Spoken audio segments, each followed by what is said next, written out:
welcome to the Emotional Balance Sheet Podcast, your guide to help you manage life, money, and multiples. Each episode, host Paul Fenner, Tama Capital's president and founder, and the proud parent of 4 amazing children, including 1 set of triplets, will provide insights on successfully sustaining an active lifestyle, career, and family through comprehensive wealth management strategies, financial education, and lifestyle planning, specific to parents raising twins, triplets, and more. Learn more, subscribe to the show, or connect with Paul at tamacapital.com. This podcast is for informational purposes only and should not be relied upon for investment decisions. Clients of TAMA may retain positions in the securities discussed in this podcast.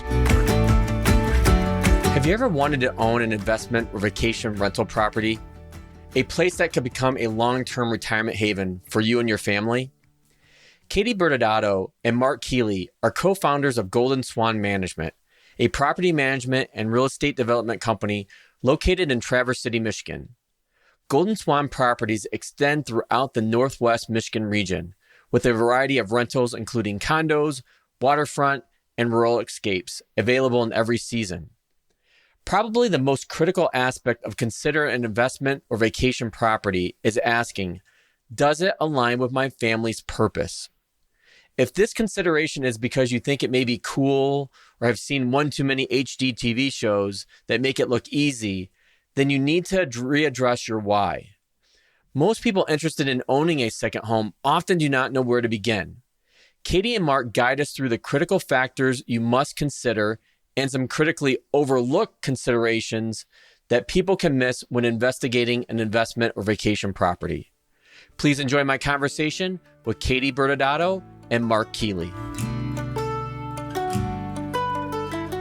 Well, Katy Bertodatto and Mark Keely, welcome to the Emotional Balance Sheet Podcast. Thank you. Great to be here. So I've been waiting for the two of you to get on this show for a while now, as we get into your background and talk about what you guys do together. So husband and wife duo team here in the, I'll call it rental real estate market in the northern Michigan, Traverse City area. And one of the reasons why I've been anxious to have you guys on is I've been doing this for a long time, this meaning being a financial advisor. And I would say over the last 3 or 4 years, one of the biggest questions I get is, well, how do people have a second home? How do they have a vacation home? And so full disclosure, you guys are the owners of Golden Swan Property Management. And Teresa and I work with you guys because you manage our rental property in Traverse City. So I always like to make sure I disclose those ties being a fiduciary. But you guys have been a huge help to us in learning about real estate and having a rental property. And again, this is a question I get so often from families. And so I'm like, it's about time we had you on to talk about the ins and outs of how this all works. So so now that I've got that all out of the way, let me turn it over to you guys and have you guys talk about your background. And I think first, there's always a story. Everybody always has a story. And so I would like you guys to lead off with your story and how you guys met and got into the real estate market. Sure. And so it was getting into the market first, and that's what brought us together, really. So our background is we were both around 2015 transitioning into a different career. For me personally, I traveled a lot. I led a tech company, and it was constant travel. So I had young kids at the time. So I live in Northwest Michigan. Where is, what can I look to where there's a lot of revenue and maybe some problems to solve? And this was certainly the short-term rental market here, A+ market, and all kinds of problems that we could solve and make money by solving those things. So that's my background. Yeah. So Katy? Mark walked into this with intent. I kind of accidentally built a business. we were competitors, but I started mine just renting out the other half of my duplex. So I was a single mom living in an expensive part of Traverse City. And in order to, maintain that, I had to supplement my income. And so I rented my space, started the Airbnb thing. And I was pretty good at it. So other people asked me to manage their properties, and it just kind of grew into this thing. And so Mark and I were competitors. And then we actually met at, I think, a city planning commission meeting. This is where the story gets good, right, Katie? Yeah. I especially for me. Especially for me. I love this part of the story. So we're at a city planning commission meeting. And just advocating for our industry. And Mark gave public comment. I gave public comment. And then afterwards, he approached me. He said, hey, we should really, we should talk. And I'm like, well, he's pretty smart. So let's talk. Totally work related. And I knew who Katy was. Like, I looked at Katy, although we hadn't met formally at that point, but somebody who was doing it right. We in this industry, especially when you're new, you're trying to learn and glean information off of people that are already established. And I kind of looked at Katy as, strong brand, great messaging, very polished products that she was delivering. So all of the things. And then meeting her in person, I was just like, holy cow. I didn't know who Mark was. She's beautiful. She's and listen to her public comment. She's smart. So anyway, I was very clear my intentions when I said, "Hey, do you want to grab a drink?" And and so Katy is like, "Yeah, a business meeting." And for me, I'm like, "It's a date." So we had to reconcile those differences eventually. Yeah, after he kissed me, and I was like, "That is not professional." But then the next time we hung out, I kissed him, which was also not professional. And now we're married. Yeah. So married, we each have 2 children. So we have a blended family now, 4 teenagers. 2 oldest are 17, 15, and then soon to be 13 makes up our brood. But I love that we met at a planning commission meeting, because it is the nerdiest Hallmark story ever. When you told me that the last time we were on the phone a few weeks ago, I was like, "Oh, I can't wait to get this on tape. People are gonna love this story." So I'm glad that you're able to tell it. So, let me just dive right in, because I don't want to inject too much of mine and Teresa's personal story, but I think it's probably what a lot of people go through. But how do people get into the vacation rental space or investment property space? I think it's like one of those bucket list items for a lot of the families that I work with, or I'd say a good number of them, not all of them, but a good number of them.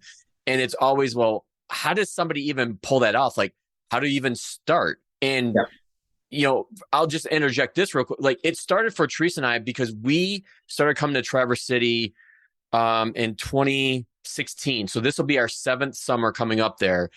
And our triplets were, I think, our triplets would have been about 6 and Mac would have been about 4.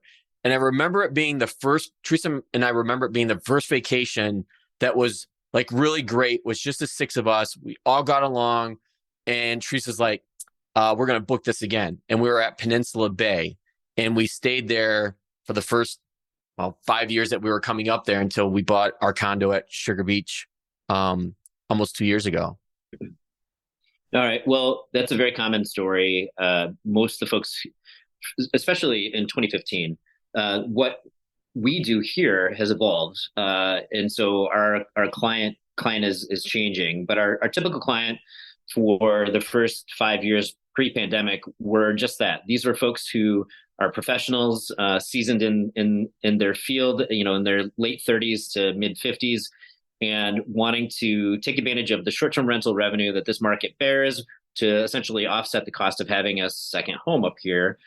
Some of them plan to be here all summer. And so until they actually officially retire, we're going to pay down what we can, if there's debt, whatever, with the goal of just spending the entire sum up here and not renting, right? That's very common. Some want to just come up a couple weeks and keep it as an investment, or at least a way to break even. And then others come up purely investment. So it really, depending on those goals, really determine the kind of property we steer them to. But now we're seeing a lot of folks in your industry really investing money, moving money around and investing in short-term renting real estate. We've got to groups that, in the last, one group in the last 24 months, they have purchased 15 lakefront homes, all anywhere from 1 million to 2.5 million each. And so basically like a conglomerate of investors, Mark, that like pull money. in. Yeah, this particular is a extended family money. So, and then another group, which is a capital group, a fund that had just they're looking for anything and everything because they are actively selling. They have tens of thousands, it might even be hundreds of thousands of square footage of underperforming office space all over the country. And so they're targeting Traverse City now. They are 1031 exchanging and moving that money into Traverse City into rentals, primarily, looking at full build condo complexes or luxury lakefront houses. Yeah, and we really we like seeing that kind of investment. These are people who would typically buy second homes anyway, and so luxury lakefront, they're going to buy it regardless of whether they can rent it, but they can only stay up here, 2 to 4 weeks out of the year, and then the rest of the time it's dark. So we really like to say that we're able to keep the lights on and keep the economy kind of churning here by having this be an allowed use. So if I step back even further, Katy, like how do people like even find Golden Swan? How did people find Katy and Mark? And so that's question one. And then the follow-up question to that is, do the people that knock on your door, do they know, have they been in the area before and know what they want? Or are they people like Teresa and I that have been coming up and then finally decide, okay, we want to start getting serious about this and have an idea of what they want? Or people are just coming up like brand new, like we just want to be here. Help us find something. Yeah. So the most common, all of the above, really. But most we work directly with realtors. I'm a broker. I have to be licensed as a broker in the state of Michigan. It's a regulation, but we don't do buy and sell real estate. So we are very useful to realtors. So they have a buyer. They come to us saying this is their budget. Frankly, we do a lot of the work. They'll look at, here's a property. Can you tell me if it's investment grade? And we do an analysis. We build out a 10-year pro forma. So you're looking at how the property conservatively would look over the course of the next 10 years. And so, it helps us when we're introduced to these potential buyers to earn credibility in this space. That's the most, you're kind of hitting on it. That's the most complicated thing people can't get past. Like, how do I pull this off? Sure. I get that it's a good rental market, but it's complicated and I can't imagine trying to pull this off myself. And so anyway, we allow those buyers to put that part of it aside and just focus on what makes sense for me to put forth in what is probably a competitive situation, the right offer based on the kind of revenue and that pro forma that we build out. So it's very helpful to these folks who are kind of like, how do I want to do this, but I don't know how. Yeah. And I think it's a lot like nostalgia based, right? People have been up here. They think this is beautiful. They've spent God's country as we describe it, right? Especially in the summer. Really. And we we consider ourselves like the facilitators of memory making, right? So we want people to have those really great family vacations up here. And then those people do turn into, buyers and investors and people who end up wanting to work with us. A lot of our business has just been word of mouth and having a good reputation, being really involved in the community, having a primary focus of our business being responsible renting and reasonable regulation and making sure that we're following the rules and being good stewards of our community here. And I think that's one of the keys that we've experienced, and we'll tread lightly on that topic about our current community at Sugar Beach, which is, it's a great community. There's been a lot of people there. We've had some challenges, which I think we should talk about because I think we'll get into that about, well, what are some of the downfalls of this? But, let me bring this up, like as far as financing goes, like when I show up at your doorstep and like, okay, I think this is the property I want to buy, do you help facilitate that? Because obviously, it's not like necessarily like a conventional second home. that you're getting a 30-year mortgage on, especially if you don't have the money for, a 10 to 20% down payment.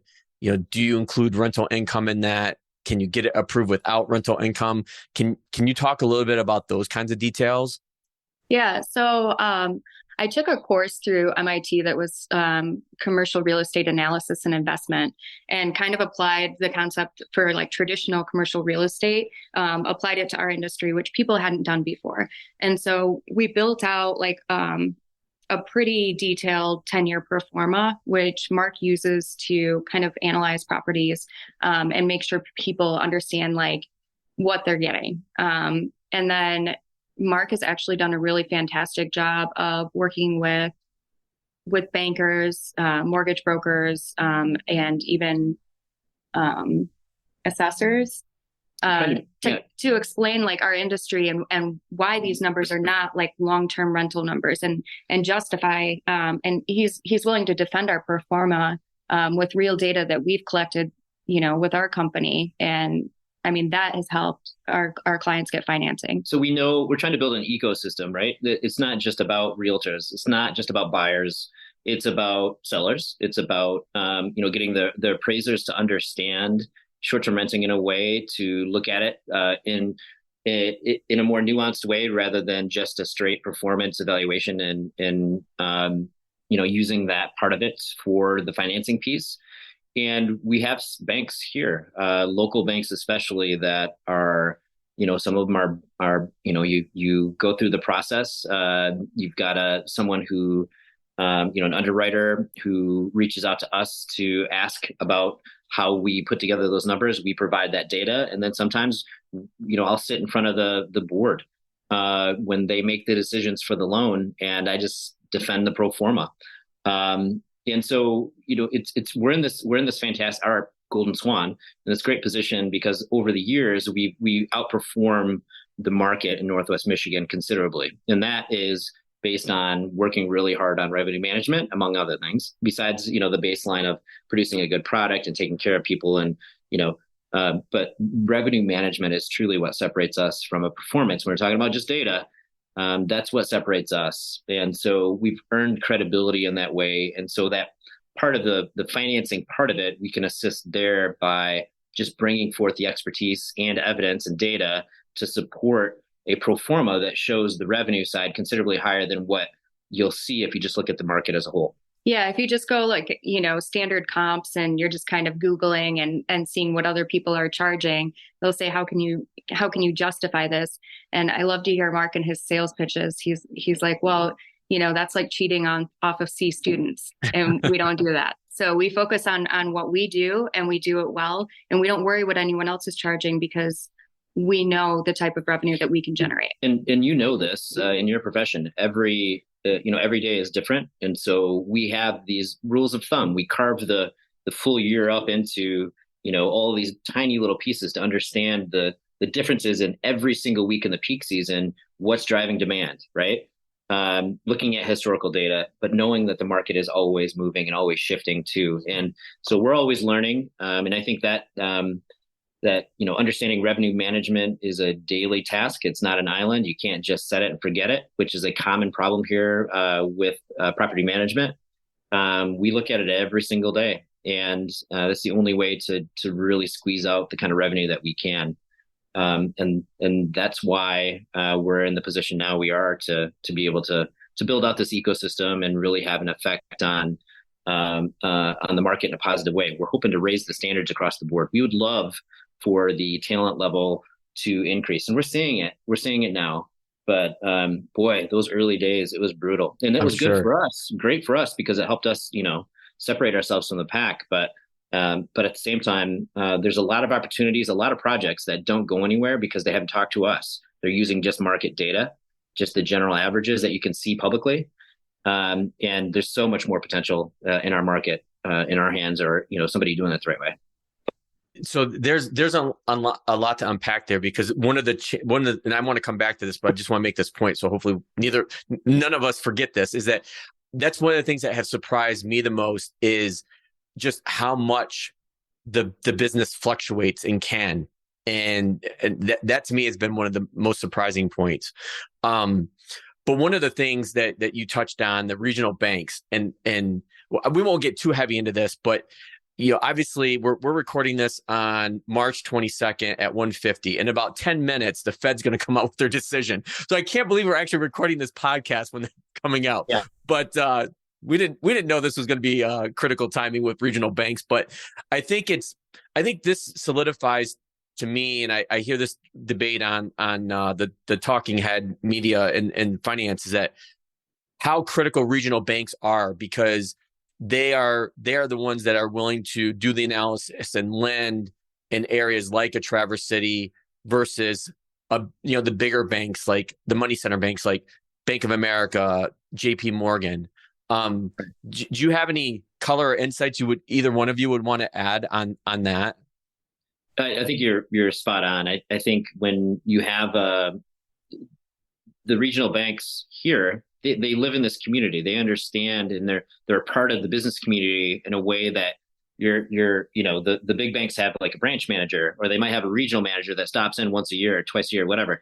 But the folks who are making decisions are directly involved in the landscape or the ecosystem in this business community. They get it. They understand what short-term renting means to our local economy, and several of them that we use were 5-6 years ago just getting into this, that are fully on board with projects. I don't know if we should name names or not as far as banks, but First Community here in Traverse City, there's a 4,300 square feet on the second floor, if you can imagine, above a retail space on Front Street, which is downtown Traverse City.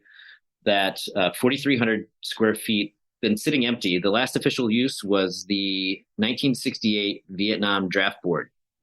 Wow. So sitting empty. It was hidden behind this facade that was put up in the late 60s. And we walked that property. No electricity. Not even storage. Using our cell phones. And we built out a pro forma. We do real estate development. Again, back to the revenue we can bring justifies projects. And that was this is a proof of concept for us, where this 4,300 square feet, it cost, X to build out, and we built it out to the nines. And, here's, this is the total cost of construction. Here's the revenue. And so it's an amazing project, beautiful place now. We've been renting it since this past September, doing wonderful. But the point is, this is a building that it's a 2-story building, has a shoe store in the retail space. It's been there since the 1940s. This space sitting empty now is on the tax roll for Traverse City. They love that. It's bringing year-round renters right downtown to these businesses that really need it in the off season. The value of the building itself has tripled. And so the family that's owned it since the 40s now has a real financially, viable business going into the future for the next generation. The folks who own it now, the family, they've been looking for, like, how do we pass this? How do we keep this building in the family? This is how they're doing it. So, and they went to First Community. First Community absolutely stamped them. It was the quickest approval I've seen for a project. So this is a known commodity, a known business family going to their bank. They took it to the board with our pro forma, with the construction, everything built into it, and we had approval in a week. I like to think that we have a really good reputation too. Yes. Yes, for sure. But the point is that project, it would still be empty if they looked at market rates. You couldn't justify it, the return. And so that's just one example. So we're talking to everybody in, Northwest Michigan, all of these towns, Suttons Bay, Leland, Charlevoix, Elk Rapids, Petoskey. We're starting with the chambers, the DDAs, and saying, what empty space do you have? We can bring we can bring dollars to your downtown, and this is how, and add to that tax roll. And, it's just a win-win for everybody. Yeah, I think that's a good point, Mark, that I think people that haven't been to Northwest Michigan, they probably think of Traverse City first, but they don't know about all the other incredible outlying areas. I mean, maybe people have heard of Torch Lake because it has its reputation in and of itself, but But yeah, and the thing is, we've been going up there for, like I said, our 7th year, and we're still finding new things every time we go up and start exploring. So it's really, really interesting. One of the one of the things that I think people worry about when they look at a vacation home or investment property, say like I'll use air quotes here, Traverse City area, is the potential like cyclicality of it. So meaning when times are good, things are booming. And then when the economy slows down, tourism is usually the first to get hit. Can you walk us through like what that experience is like? And is there such thing? Are those booms and busts like really dramatic where it forces people to potentially have to unload a property or something like that? Travel is strong. And it's been strong. And I don't think that we're just in a like post-COVID boom. I think 2021 was incredible. And I think that we've kind of leveled out to reasonable rates, both occupancy and nightly rates. And I think that we're seeing moving forward that this is kind of the baseline. Yeah, typically travel goes first in a downturn, but not up here. This why would that be, Katy? Well, let's talk about 2008, right? So ugly times, the Great Recession. And what we saw here in the market, and we're not talking specific to short-term renting. We weren't in short-term renting at that time. But you could see although we saw some recession in prices at that time, we didn't have the turnover, the foreclosures. And so the demand by really wealthy folks to be up here, the kind of folks who do all right, typically in a downturn, it's usually an time of opportunity. We have a lot of those folks here. So I think we are isolated from it. And now when we're talking about, and that was really based on folks just wanting to have their second homes here. So second home demand and scarcity of inventory has always been a problem up here for a long time. So that kind of hedged against, did the overall housing market take a hit? Yes. But we didn't see the massive loss in property values that we saw around the country. So we kind of hedged against that a little bit based on just the kind of folks that are coming up here. So add in the short-term rental part of that. And so it's just increasing the demand too. So you have the aging boomers, and some of us Gen Xers maybe starting to get into that second home buying time in your life. So just demand for that. And then you add the folks who are here just for investment properties and the short-term rental part of it. It's going to keep pressure on pricing upwards. And in a downturn, if we see one, I think that is going to help, again, insulate us, not completely, but I think it's going to keep us from having some cataclysmic collapse in the market where you're going to see a lot of sell-off, that sort of thing. Well, and we're kind of talking about two markets here, right? It's the people who can afford to buy these homes, whether they're second homes or whether they're investing in a short-term rental market. And then there's the people who maybe can't afford to buy a second home, and what they're investing in is their vacation. And so it's that kind of like shared economy mentality now with the elder millennials and maybe some of the younger Gen Xers who are okay with maybe not buying that second home, but are going to absolutely invest in multiple weeks of vacation in a place that they want to be. And another thing too is the brand, right? Our brand, we focus on luxury high-end condos and world-class lakefront properties. So, we have a property we rented for 2 months for just shy of $400,000 for 2 months.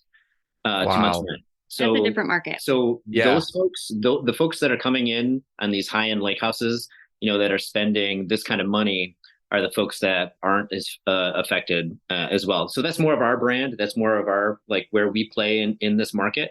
But those folks are coming in and, they're bringing their private jets and, they're moving and taking advantage of downturns in the market. So that helps us, I guess, hedge against downturns as well, just where we play. So if I go back and kind of take the points that you were making on that, Mark, if I summarize it like in a little bit more clear, like summary or English, sure. The real estate values themselves haven't actually naturally fallen during like a slow time, but you could see a potential slowdown in the rental income. So the property values itself stay pretty firm to continue to rise, but you could see some kind of pullback in like actual rental income. Yeah, I think the pandemic has showed us that. We had that banger year in 2021, and then a kind of a receding, a downturn in the entire market, not just our market, but I mean in the entire world, frankly, where it was kind of the pendulum swinging back the other way last year. But that was really the first downturn. We'd seen double-digit growth in our market year over year since we've been in this business since 2015, and I don't think that was I don't think that's going to change necessarily moving forward in the long term. I think we're going to always see growth for the next 10 years in this industry. When you have a downturn in the economy, for us, it's just about where we're at in the market. That helps hedge against that. But I think, Katy, you made a really good point too, in a lot of the work that I do with families, and I think research bears this out. But I think people are finally really gravitating towards this concept of we want experiences rather than things.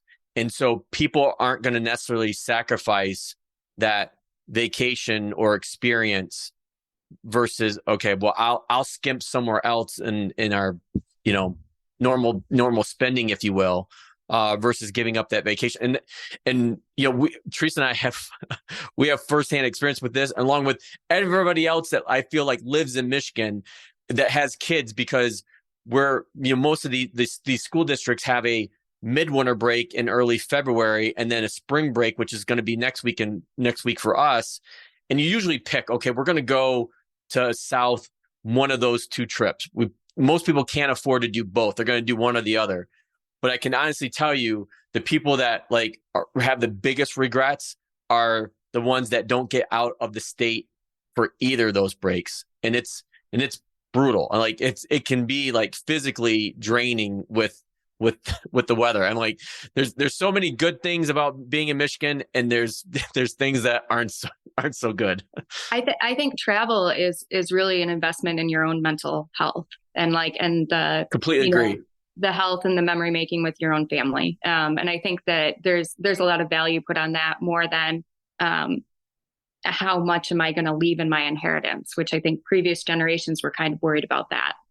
Yeah, I would agree. Was it 2020, I think, where we got the 4 children each for Christmas. All they got was a new piece of luggage. And then, opened it up and it had the itinerary for a trip we were going to take in the summer. That was their Christmas gift, right? And I think to your point about people are looking for experiences rather than investing in homes. A lot of millennials don't even own homes. Well, yeah, a lot of millennials can't afford homes, so right. People own like a second home. So invest in the experience instead. So let me bring it back to I'll say a prototypical family that I work with shows up at your doorstep wanting or interested in a vacation rental / future retirement. Because I think that's the other key. I think maybe you had mentioned it, Mark or Katy, is that, and this is how Teresa and I set this up too. It's like, we want to be in the Traverse City area long-term at some point down the road and during our retirement. Teresa was on the podcast as well. She'd tell you she'd be in Orlando as well at Walt Disney World, but that's a topic for another conversation or another day. But so that's how we look at it. And when I'm talking with families, I try to get them like really clear on their purpose of why they even want to own a vacation home or rental property. Because we still haven't gotten to this point yet, but we will, about the drawbacks of it, if you will. But walk us through, like, are there guidelines that you walk or have for potential investors or buyers like Teresa or me, or like you and Katy? I mean, I think we're all very similar age where, well, Katy, we know you're younger than Mark and I, so I'll let you take it from there. Yeah. So it's, this is what I do often. Most of my days, talking to folks who, I've got 4 phone calls this morning for people I have not spoke to before who want to talk to me about investing in Northwest Michigan that I got to follow up with. And so it's first things first is get a local realtor. We work with a handful of realtors who understand that they lean on us for our expertise to make their jobs and their buyers' lives easier too. It's an efficient search when they involve us. If they go and look at 6 places without talking to us, then half of those places probably aren't even investment grade, and I can point those reasons out quickly from my computer. Before they make a trip from San Francisco to look at 6 houses, let's talk about the 2 that make sense, and here's why. So that's kind of the process. But having a local realtor is important because most folks are not from here.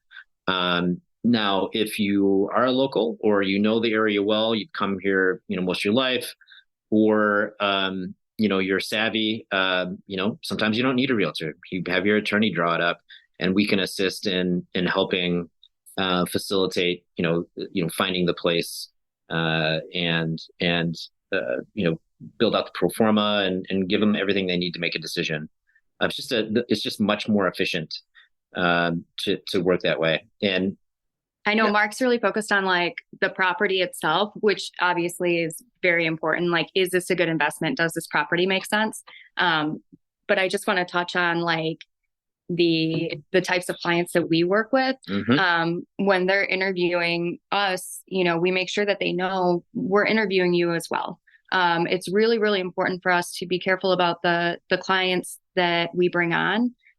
We want to make sure that they fit into our long-term goals too. And part of what Golden Swan does is like, we take care of people, and that means our guests, that means our owner partners, and that means our employees as well. And so if we have somebody who's going to be, not so nice to our employees, you just can't work with us. And that's just kind of the ecosystem that we've built.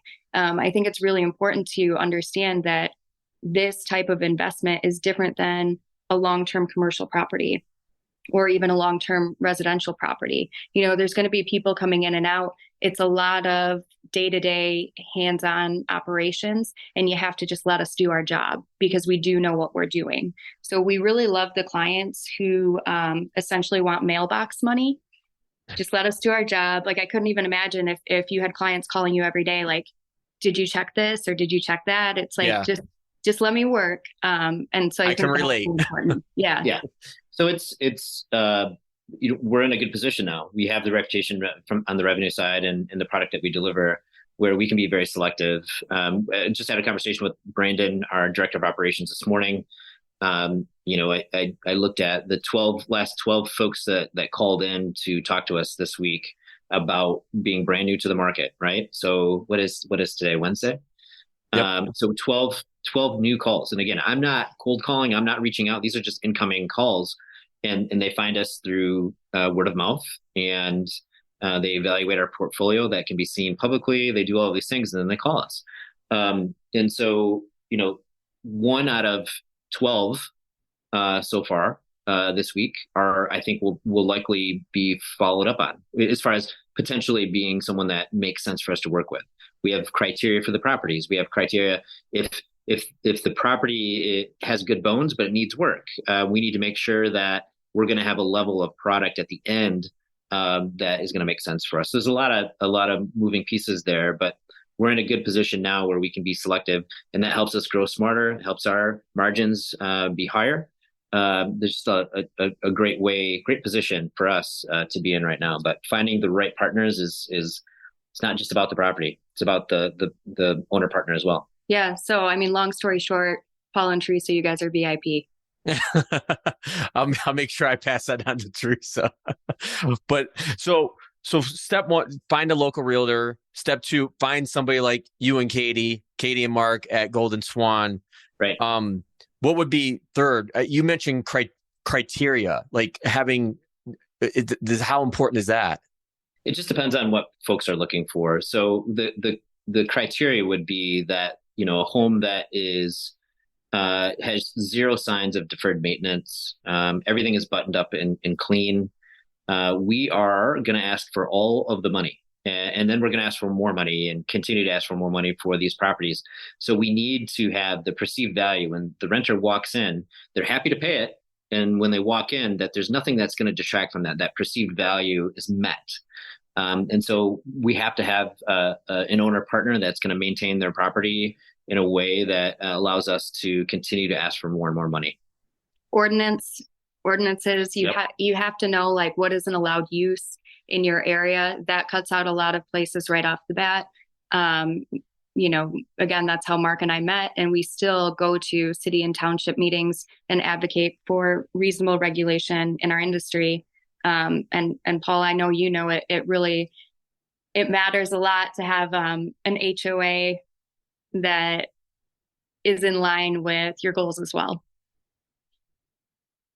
Let's talk about that for a second, because most, I don't know what the split is between, people that, and I'm backing up from just Traverse City. I'm talking across the continental US. Like when somebody's looking at an investment property, like what percentage is actually a home, if you will, versus a condo building / unit. So how important, and I think you just said this, Katy, but without getting too ugly into some of the details that we've gone through, just walk us through like how important it is. I think you touched on two things: understanding what's allowable and what's not, and then how do you even get a sense of what the community and the HOA is even like? Yeah, we really try to be good neighbors. I think something that we try to do right off the bat, especially with our lake homes, is go and meet all of the neighbors. Drop off a bottle of Golden Swan labeled wine, handwritten note, like similar to what our guests would receive, but explaining this is who we are. This is what we're doing. Here's our card. Here's our direct line. If you have any issues at all, we like to be able to show people how we vet our guests, and just kind of like dampen any nerves right off the bat. Yeah, take the temperature down. Yeah. Give people a sense of confidence that we're professionals and we know what we're doing. Last year we had how many reservations and one phone call? So since Katy and I merged businesses, which was January 1st of 2021, including future reservations that we have now, we've passed 7,000 reservations since January 1st of 2021. And in that time, that sounds like a lot.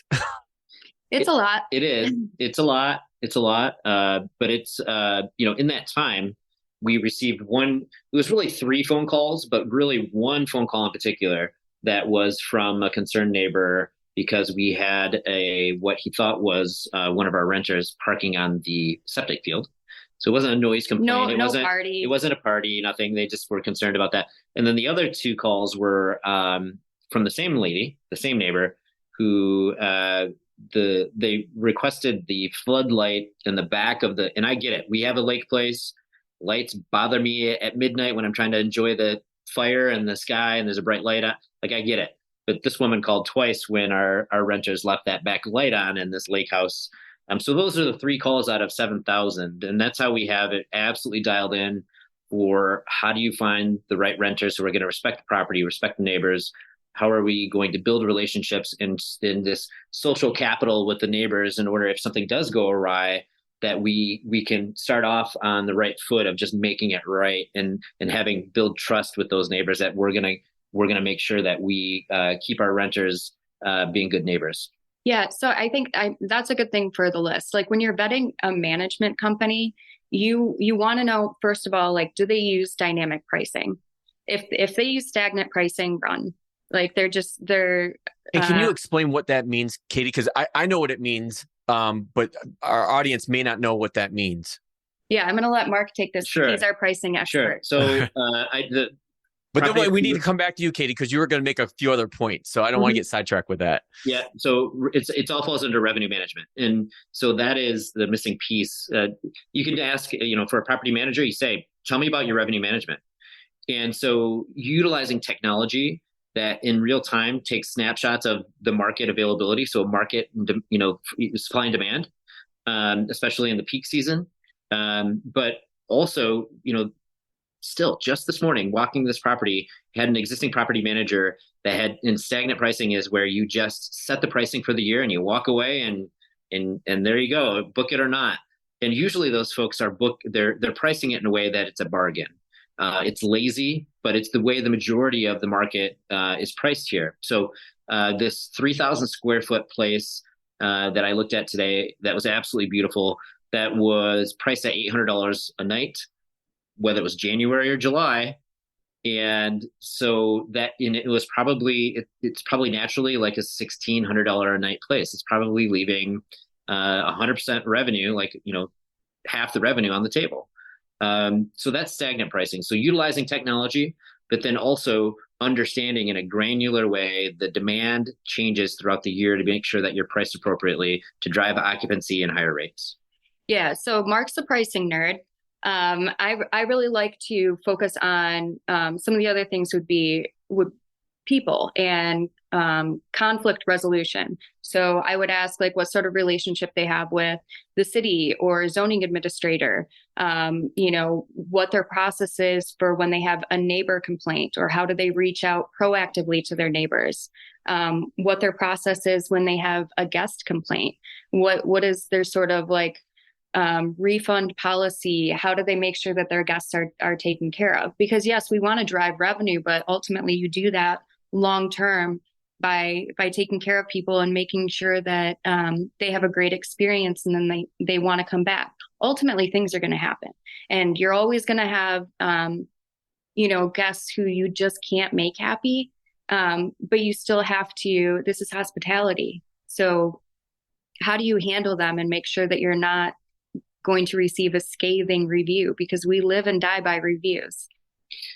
The way when you're talking to potential property managers, starting with revenue, usually, just stand up and walk out or hang up the phone if they fall flat on that piece, because this is about your investment, right?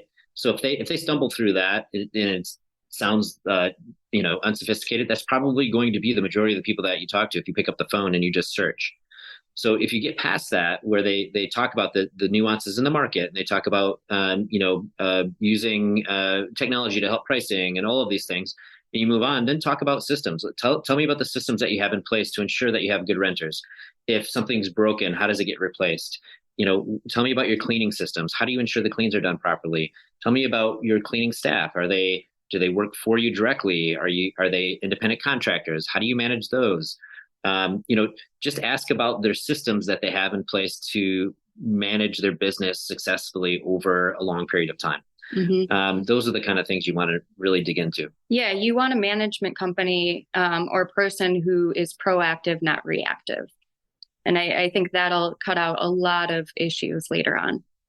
Being proactive is the reason why we don't get phone calls. If we were to get a phone call now from a neighbor, we've got protocol in place. We're going to deconstruct everything we can find out about that and make sure that it doesn't happen again by improving in some way based on what we learned. Yep. We just try to get better every day. And we are at that, knock on wood, we're at a point now where we just don't get those calls anymore, which is great. Yeah. And selfishly, I'm glad as well. So, yeah. So I know we're coming up on time fairly quickly. I knew this would. I could probably sit here and talk to you guys for at least another hour. But one of the things I don't know if we necessarily have touched on this is, what are maybe some of the critical overlooked items of being a rental owner, second property, vacation home, that people don't consider? Like it sounds great. Like Teresa and I, when we walked into our condo, when we were driving up, we were actively trying to find ways that this thing would go wrong. Like, there's no way we're gonna do this. We're gonna find this or that wrong with it, or we're just gonna find something wrong with it, and that's gonna be our deal breaker. And we never came across anything like that. I would say one of the number one things where somebody will talk to us, and then they decide that they're going to manage it themselves, and we say, good luck. Let us know if you need anything. And 9 times out of 10, they come back, within 6 months and just say, oh my gosh, this is a full-time job. And we say, I know, that's why it's our job. But I think it's, it looks like it's going to be super fun and you're watching HGTV and they've got all these like renovation shows. You're going to turn it into an Airbnb. You're going to make all this money and it's fantastic. And then you're getting calls from your neighbors at 3 a.m, or, just things get broken and things happen. And so it's let people do what they're good at. And you just really need to know yourself and know, like, do I want to actually manage a short-term rental or do I want to decorate it? And I think most people find they want to decorate it. They want to set it up. They want to make it look super cute, Instagram worthy, whatever. But the management part of it really it's a lot of work. So I would say, let us do our job. Let me interrupt 1 second, Mark, because I think that's a really important fact, because it kind of goes back to like we were talking with guidelines, is knowing your local ordinances or zoning. Because I know like in Traverse City, like you have to have somebody within, I think it's like a 30 or 45-minute drive of your property. So, yep. I mean, it's pretty common. Yeah. Go ahead, Mark. Sorry, I didn't mean to interrupt. No, that's okay. I need to figure out what we were talking about now. Where were we? Katy? Oh, Katy. Katy's like, people would rather be the designer rather than the manager. HGTV. So for me, business development side of things, right? Revenue management, business development. When I talk to these people, I preparing for a call, I see it's a house that makes sense for us. It's really nice. And I talk to these folks and they're like, well, we're probably going to do it on our own. And I'll say, okay, what typically happens is then you're going to do all of the work. You're going to have all of the work and there's probably a lot more there than you anticipate. And you're going to make significantly less money. So what if I say, and this is something, what if I say, they have numbers that if they're going to do it on their own, like, what about we take all of that off your plate, especially if they've already got some renting under their belt, we'll take all of the work off of your plate and you'll make the same amount or more money. How does that sound? So the money you're making now, but none of the work, or a little bit more money and none of the work. How do those two scenarios sound for you? And that's really what we do. Folks who manage it on their own, especially on the revenue side, it is a full-time job. And it's really tough to get a property to perform properly if you're not doing it every day. So, yeah, I know it wasn't a job I wanted. No, I think the initial question was like, what are problems that people run into? And I think another one, even if they're going to get a management company, we have some people call us. They say, we just bought this property and here's the location, and will you manage it for us? And we have to say, actually, we can't, because it's not an allowed use.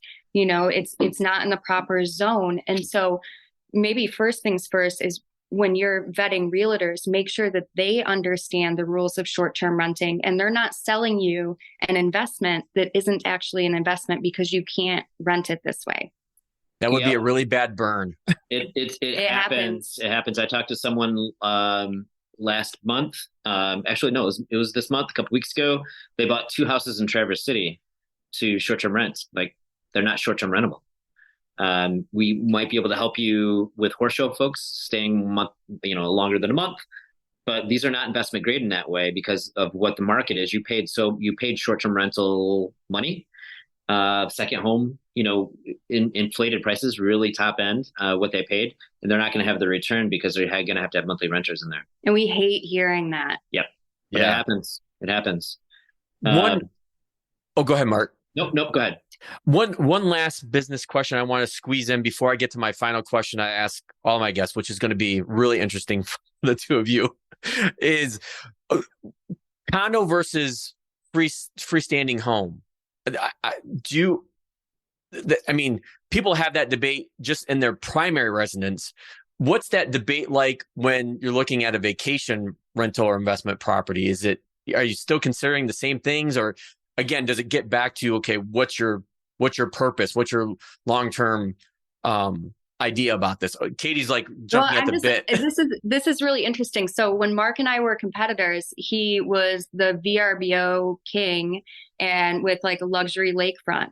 And I was the cool, hip Airbnb condo queen, So when we merged our businesses and started working together, it was really interesting to see like both sides of those markets. My business model was very much focused on keeping my cleaners all close to one area so that they weren't driving all over the place. And Mark's business model was, more business in the summer and then less business in the off season. Whereas I wanted to keep my people busy year round, but but we're both making, similar money. It's just a very different business model. So I don't know. What do you have to add to that? I think it really does depend on your goals. I think something that's important to add out into the world too for anyone who's listening is it's important for us as a company to protect workforce housing. Mm-hmm. So when we look at standalone homes, we purposefully look at, is it short-term rental material? Yes. Okay. Is it taking away from housing stock? So we don't, this is a choice that we make. We don't work in neighborhoods that would be considered workforce housing. Typically, it doesn't fit into our brand anyway. Right. But that's an important consideration for us. And so, it really depends on your goals. It's going to be a lower point of entry for getting a condo than a lake house. And with the amount of building projects that are going on now, we're going to see probably a leveling off of pricing to get into condos. We just have a lot coming downtown. So it's going to be interesting to see how the market evolves. So if you want to, dip your toes in, a condo is the way to go. If you are looking for your second home on the water to spend your summers in your older age, it just depends on those goals. It's a lot, more expensive to get into a lake house. Yeah. And I would say if we're not talking about just our market, if you're looking in other markets, you really need somebody who's knowledgeable and you can ask about the saturation point. How many units do we have? And because there's a point where you're just not going to make as much money because they could book another condo for less. And when we are getting to that point here in Traverse City very quickly. So we just make sure that we're transparent upfront and let people know we've got another 150 short-term rentals being built right now coming on the market in the next year that will affect the condo that you just bought. And so we can't inflate our numbers. We have to be conservative so that you can make good business decisions. And so they need to look at that no matter what market that they're looking at. And something I would say too is, for God's sakes, allow dogs. That really. Are you trying to push my button, Mark, Keely? In downtown Traverse City, and this is the data is a little weak here, but we know for this particular building downtown that switched from allowing dogs to not, it was a 20% decrease in revenue. 20%. And people love their dogs. So yeah, because I get it. Because the scarcity in downtown, it separated that building being dog friendly. If you click that box that says it has to be pet friendly, that was the only building standing. It was just fantastic to increase occupancy and increase rates. It was wonderful. And then they decided to remove it and everyone's like, what happened? Well, that's, we're clearly still grumpy about it. Yeah. Yeah. I can sense that. Well, there's probably another 6 questions I could keep asking, which just means we're going to have another conversation. But I want to get to my closing question I ask all my guests, which is, what is the best thing about being a parent? So I'm really interested in this, in your response, given how you're recently newlyweds, blended family, older kids. So I go back to my childhood, right? So I look at completely, without getting into the details of my childhood, living through my children's experiences now. I'm going to admit it.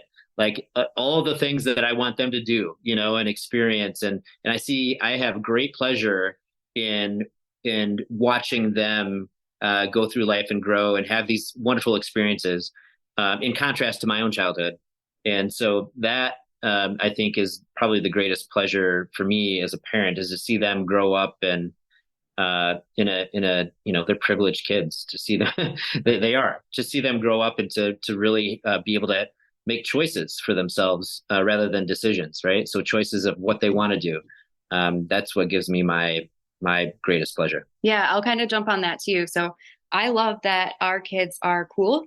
They're people that we want to hang out with. Most of the time. I think most of the time, like you give me hope, Katy. Yeah. No, we've got teenagers and, talking to other parents and they're like, my kid is straight A's and going to this Ivy League school and whatever. I'm like, but are they cool?